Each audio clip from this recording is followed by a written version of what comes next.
Puerte.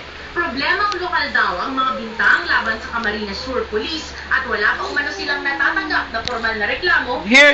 May pakikialam ng PNP Camarines Sur sa nakaraang halalan.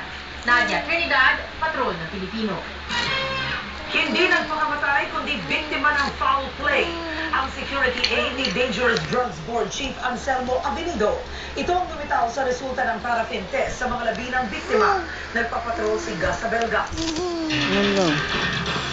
Suisa sa pulisya nang makita si SPO2 Edgardo Domingo kahapon na nakaupo sa silya, duguan, may tama ng bala sa kanang sentido.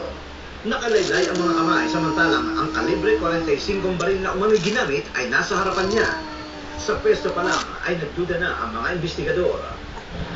Etong kamay niya, kung yung jerk ng baril, gano'n ang ba niya, kung right-handed siya, di ba? Tapos malalaglag dito. Not necessarily dito. Bukod pa rito, lumabas sa paraffin test na negatibo sa powdered nitrate ang biktima. Blanco sa indikasyon ng nitrate ang paraffin wax na kinuha sa parehong kamay ng biktima. The both hands, di kanan at saka yung kaliwa, wala talaga lumalabas. Binababad na namin sa agents na ginagamit sa examination. Wala talaga lumalabas eh.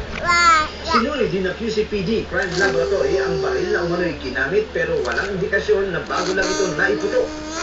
Parang matagal po itong pinaputok siya. Hindi rin siya natuloy. Parang hindi at the time na nangyari.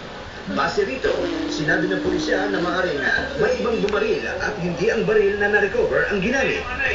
Bye-bye na. Bye-bye. I'm not saying Bye-bye, it could be Say a bye-bye. police officer or a Bye-bye. somebody who's inside there or pumasok doon.